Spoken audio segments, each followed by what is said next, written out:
Bamako a l'honneur d'informer la population de la suspension temporaire de la vente des vignettes 2022 des engins à 2 roues dans le duc de Bamako pour des raisons d'ordre technique, tout en regrettant cette cessation indépendante de sa volonté. Le maire du duc de Bamako rassure tous les propriétaires des engins à 2 roues que la disponibilité très prochaine des vignettes 2022 à la recette perception de la mairie du duc de Bamako, sise à la place de la Liberté, ainsi qu'au niveau des recettes de perception des communes 2, commune 4 et commune 6.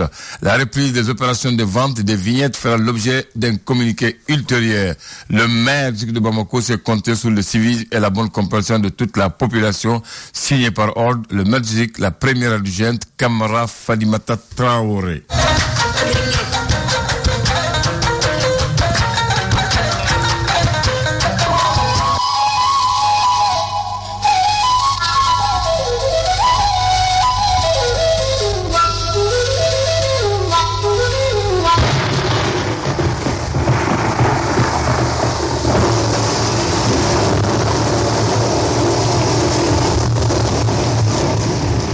Bismillahirrahmanirrahim. Alhamdulillahi rabbil alamin. Bamanare.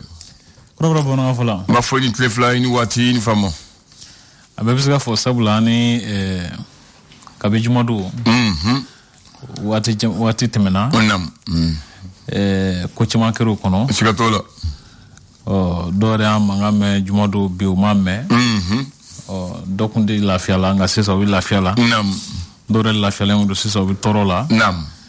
Ko chima kera. Sigatola. Bebe ala ka se kono. Nam. Ami do de ke mun torole no ala ka la fia duma. Nam. Minun suma mana ala ka yemusa mani yayi. Amunu re fana bien. Ama foye ke ala la. Ama fendi ala ma. Nam. Ambi adere la fe ala ka ankenamatu. Amin. Baba Andre. Kroboro. Gado muso do konema. Ko dumini yoro la ko ni fronta gana kirina bidum. Fabi bon. Ko meni ko gana la mo botoy. Oche. Mo fa ma ba fa mufu. Kodo damata manega usa kodo ya blay. Allah akbar. Ni kodo damata mena jien kono. Obinya. Obise moso okante. Ya kodo be no lutese moso na blay. Ubeni. Ayo. Misali jatemne. Furu kono. Nam. Ibda soro ebisige muso mara galon tiga kan. Dore bisga tamara hali jena kan. Nam. Ya kumalo ni muso kabi fa do minadu. O ko ni bi yere nyini. Ubeni. Ebi yere nyini. O to ko bole ya la. Asikatola. O ton ni furundo de o. Sige ni ye furundo mana ga chugo chugo. Na gana dumuna. Nam. Obina fo kodo do nga dumuni bise tanai furundo re talai fariadi namu ya fam abse kenoyi mo abse ken kodo yi namu kodo bise bom ko ya kono o nga amase yoro do lable ko maga jane sikatola na ni ko de ganala ko dumuni bitoy o dumuni bitoy parce que frawre te blé Allah akbar finye klemi mo la dro abi faranyo wona di no ni kodo be no dona mo wala dro faranyo wona di Allah akbar o gado muso kalen kono ma ko tublike yoro la ko ni kembine tulu kalama la fana be ketulu Oche.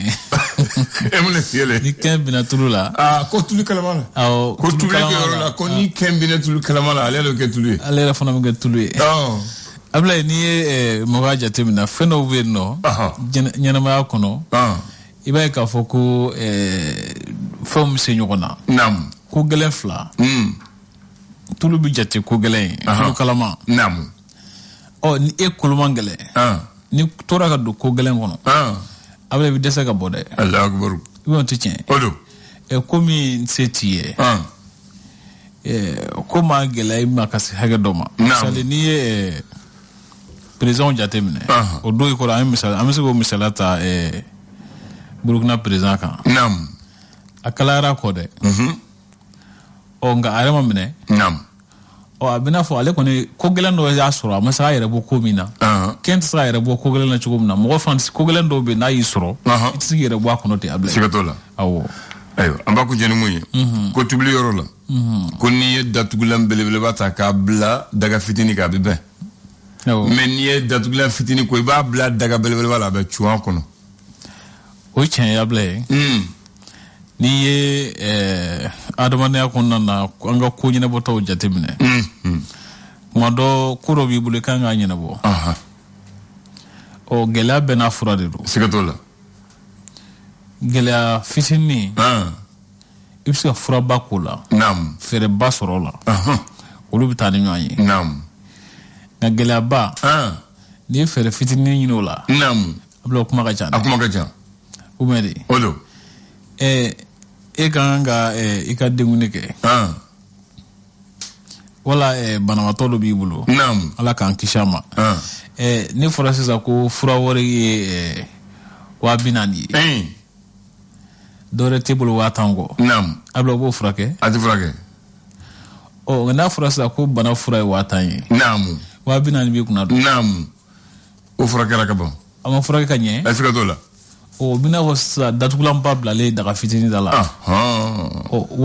bana ye 40,000 ye 10,000 ye bolo a bina fɔ datugulan fitinin bilalen daga da a bɛ cun a kɔnɔ wala siga t'o la donc o t'o bɔ yɛrɛ o t'o bɔ ayiwa faamuna bisimila bamanan André ala nana bi ye ntɛnɛn ye janvier kalo ye tile 31 sɔrɔ san 2022 o fasiribɔ kɔni ye sɛbɛnni kɛ fasiri gafew kɔnɔ an bɛna lajɛ fɛrɛ tɛ fɔlɔ min ye ka se ka kumaba dɔw ɲɛfɔ mɔgɔw ye faamuyali ka se ka sɔrɔ a ko la amin info matin ala sɛbɛntiya k'a fɔ ko farafina tilefɛ jamanaw ka ɲɛmɔgɔw ka tɔnsigiba kɛnɛ kan u ye min kɛ gundo la ko gundola kuma dɔw kɔni bɔra kɛnɛ kan maa b'u yɛrɛ ɲininka ko nin ko sera ka kɛ cogo di o ko a ko bɛ Alassane Dramane Ouattara de kun kan ale ye hakilila minnu fɔ Burukina jamana ɲɛmaa bin waati la u ka hakilila falenfalen kɔnɔ k'o de bɔra kɛnɛ kan Abdoulaye Diop y'a sɛmɛntiya Mali ka ministre min ɲɛsinnen don jamana ni jamana wɛrɛw cɛ sira taamali ma k'a fɔ ko ni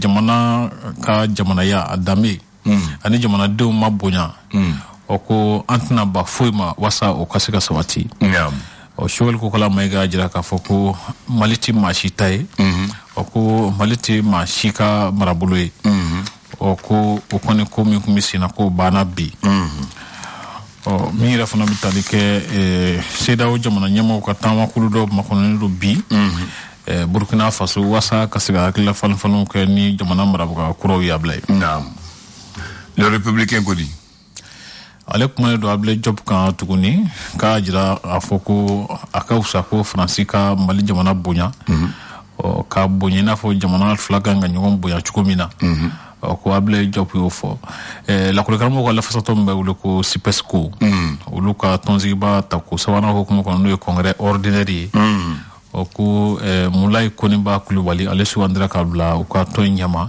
san 3 nata ninnu na a bɛ bila Adama Fɔnba nɔ la o ko CEDEAO ka ɲagili minnu taara ka ɲɛsin Mali jamana ma ko walisa k'u b'a la ka wɛrɛ ɲɛfɔ Modibo Kajoge ale ye tɔn min bɛ wele ko APM Maliko ɲɛmɔgɔ ye a jira k'a fɔ ko u bɛ kalataw fɛ nka k'u bɛ kosɛbɛ yɛlɛmaw ka kɛ ani jamana ka se ka lakana ayiwa leçon Dr Choguel Kokala Mayiga jira kitakaw fɛ juma tɛmɛnen k'a fɔ ko Mali labɛnnen don ani CEDEAO ka se ka sigi ka kuma wasa bɛɲɔgɔnya ka se ka sɔrɔ o ko Abdoulaye Diop ye jaabili min kɛ o don Faransi ka kunnafonidibonw kan o ko kɔni kɛra jaabi min bɛnna kosɛbɛ ka kɛ ni ko minnu bɛɛ tun bɛ sen n'a ye Ablaye o sukoroko la ko kulu min sigilen don a ko ɲɛnabɔli kama n'o ye conseil national ye o k'olu kɔni ye sɔgɔn kuraw sigi minnu bɛ bɛn jama bɛɛ lajɛlen ma ayiwa la sentinelle o ko mobili suɲɛ kulu dɔ tun bɛ yen nɔ o ko tɛgɛ kɔni dara u kan minnu ka suɲɛni fanga tun bɛ ɲɛsin kosɛbɛ Mercedesiw de ma o ko tɛgɛ dara u kan kabala ko waati min na ni jamanaden fanba b'a la ka a jira k'a fɔ CEDEAO ka ɲagiliw ma bɛn ka jamanajɛ fanga ɲɛmɔgɔw senkɔrɔma don place de l'indépendance la ko maa dɔw taara don dɔ ka so k'u ka baarakɛla minɛ ka bin a kan ka tila ka a faga ko ka tila ka so kɔnɔ minɛnw mago bɛ minnu na k'olu bɛɛ ta ka taa n'olu ye l'indépendant ko farafina jamana ɲɛmɔgɔ ɲakili minnu ta ka ɲɛsin Mali jamana ma kalo kelen a bɛ nin ka so masa o tɛmɛnen kɔfɛ o ko Mali tɔgɔ bɛ u ka lajɛrɛ dɔ fana kɛnɛ ka alamisa nata in Mali ni Guinée ni Burkina min tali kɛ gɛlɛya min ko gɛlɛya kura b'a la ka sigi Mali ni an jɛɲɔgɔn nanzaraw ni ɲɔgɔn cɛ ko de bɛ sɔn ka kɛ sababu ye ka gɛlɛyaba lase kɛlɛbolo ma minnu bɛ an fɛ yan nɔ k'u b'a la ka bamaciw kɛlɛya bila ko Mercedes suɲɛ kulu min ni tɛgɛ dar'u kan ko o kɔni minɛ na ni Mercedes 7 ye ko pick-up kelen fana tun b'a la Toyota ko 4e arrondissement mɔgɔw de tɛgɛ da u kan koro o cercle kɔnɔna na ko maa 13 olu kɔni fagara mɔgɔw fɛ minnu ni surasi fini kun b'u la ko Mali finitigiw kɔni ye sɛgɛsɛgɛli dayɛlɛ k'a dɔn a ko tiɲɛ ye mun ye le Malien a sɛmɛntiya k'a fɔ ko Yunus Amé Diko ni ale ye RDC ɲɛmɔgɔba ye a sɛmɛntiya k'a fɔ ko Mali ni Faransi kan ka fɛɛrɛ bɛɛ lajɛlen kɛ waasa u ka bɛn ko la a bila dan ko mankan ninnu ni ɲɔgɔn jaabeba ninnu kunnafoni di siraw kan k'u kan ka olu dabila min yɛrɛ fana bɛ tali kɛ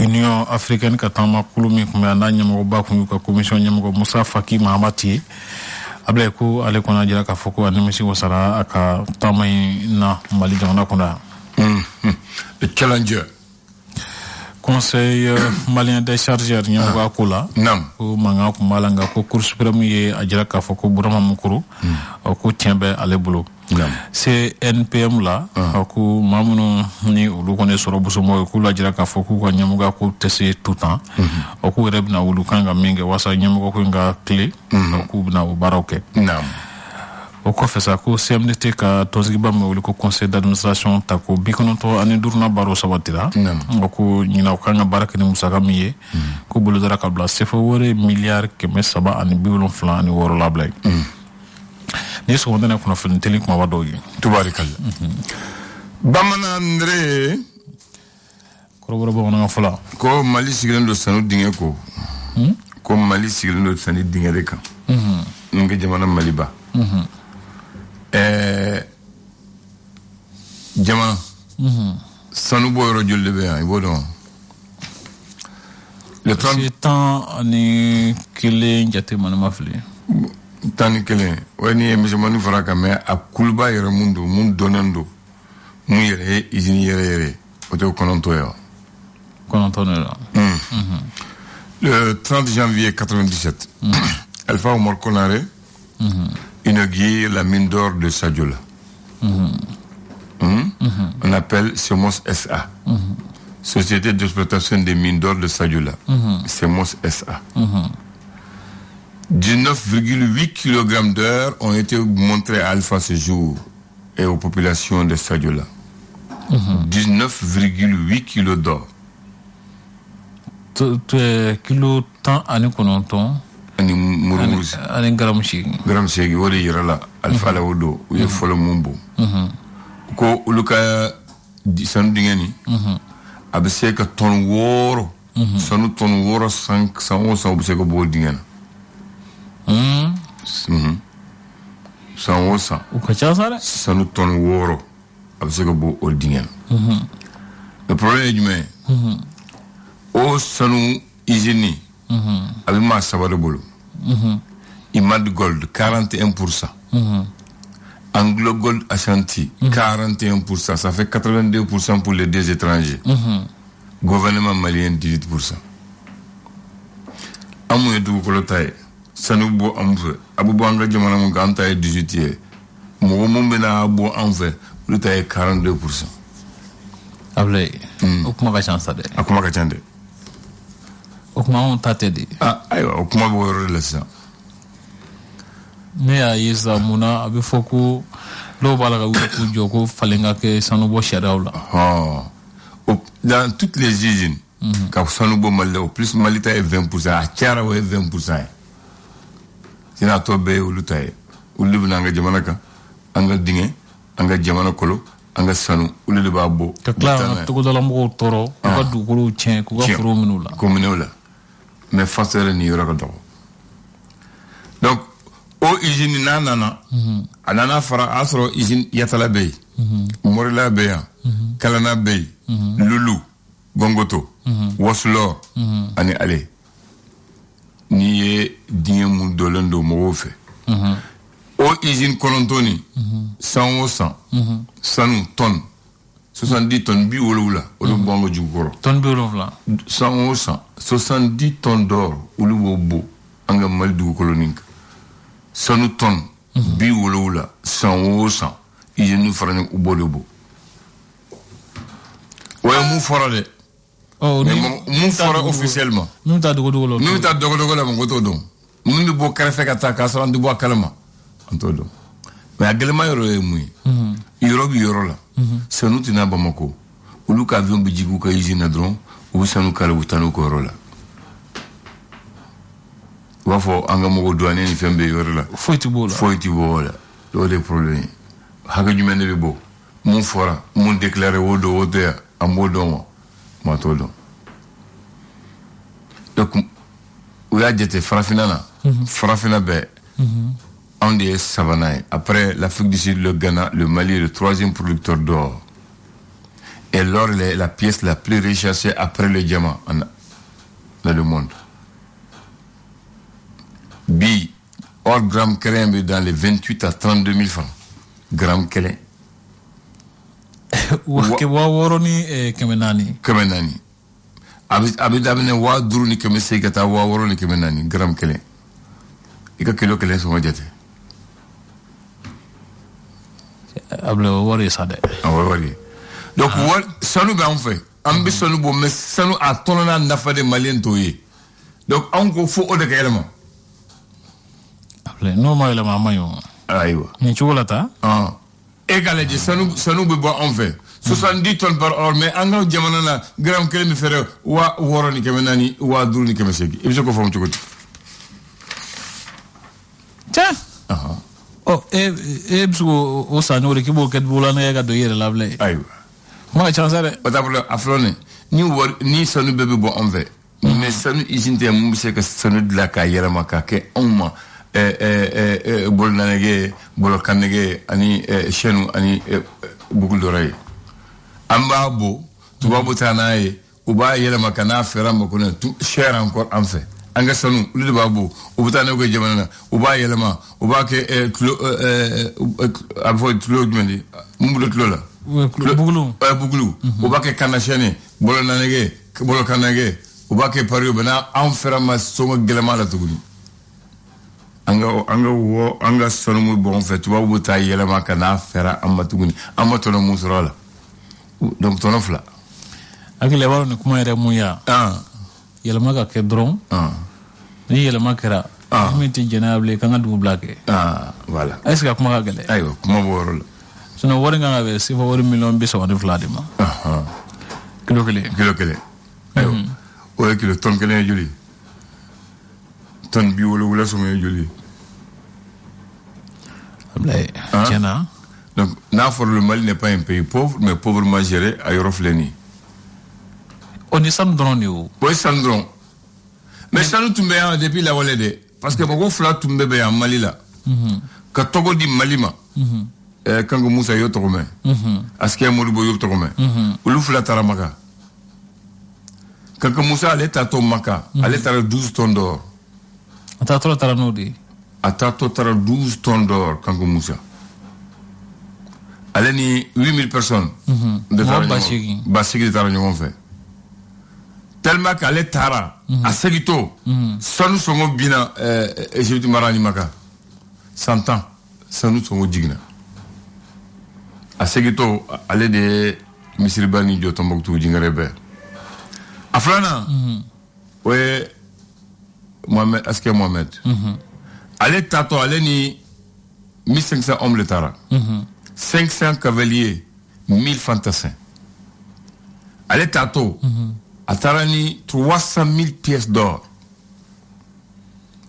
100 000 pièces pour les dépenses d'entretien de voyage. Parce que vous avez sonné au cas. 100 000 pour l'achat des marchandises au retour.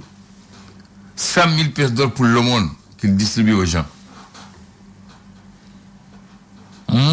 Elle ale sere maka aye sosa maka yorodo ka ke jardin ka so jala ko ni mogo momi bo nga jamana ka tasigala fufalaki yenn uka hijike ale fana segito ale de tombeaux des askia gawo ale de ojo dans l'histoire du monde tout américain yero ko dinyo kono jamana dem wori babulo ka ta dinyo kono mo ya do e kan ko musa tellement ka taranu sanu maka e kala 12 tonnes ore 12 tonnes o milliard juli voilà katan 12 tonnes ba chansa de o ka chande o atala ka minto anu mo bo dado donc anga jamana depuis bilati sanu jamana do maintenant do yere ko rofe kidal ko fumo ko to babu donc ni façon ya amadola an yera bi izini ka moyini ka bo envers ka transformer en anafa ka boni am chomina sambi woro independence ko ni sanu babu boboya anga jamana sanu yorota togola atay sanu izinte ya mum se ka bayela ma wote fana foiti o sanu babu bon fait 70 tonnes d'or par an elle ko na fondo soro si do gala da bole ko gala zade simo boy jini sabatan fe ama nani sare nani afra sa kul be jole no kul sa sima boble ya tolama alo to ko jugu dai o ko jugu e ka ba fe nous a clinker be oh abe ban fe ouais mu fono ganga sima bo fona kul tala ka sima ko machum be jora ouais herewa o de ka sima kera fo sima tumbe fo wa tanduru wa tanuro sita ambi wa mugan nani wa mugan duru wa mugan sifla wa mugan duru ada dumade karafoza wa mugan duru ada dumade no wa mugan woro wa mugan ulun flo ton kele mun tumbe wa tanduru wa tanuro ani wa tanuro Allahu akbar ala ka nyuma kuma gele bon fasa boyro la ni nga nyamo de kan ga ujo joro la ka ko yelema ni fara ko ka yelema nous fana bala parce que nous ne jamana don lafia réviser les contrats voilà les contrats miniers et pétroliers merci il ma do abela inchallah Traoré aba jité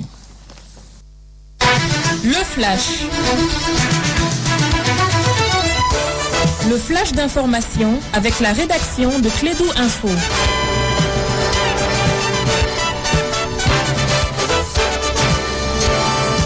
« 9h01, le flash avec Arnaud Yaniba. Bonjour à toutes et à tous, bienvenue dans ces flashs d'information projet de réhabilitation des hôpitaux du Mali. Madame la ministre de la Santé et du Développement Social a effectué ces week-ends de visite de terrain au Centre national d'odontostomatologie et à l'hôpital de dermatologie de Bamako. L'objectif était de voir les réalisations et l'état d'avancement des travaux. Santé toujours, le centre de santé de référence de la commune 6 du district de Bamako a une nouvelle pédiatrice. C'est le fruit d'une collaboration entre les autorités sanitaires et les projets Médicus Mamdissur.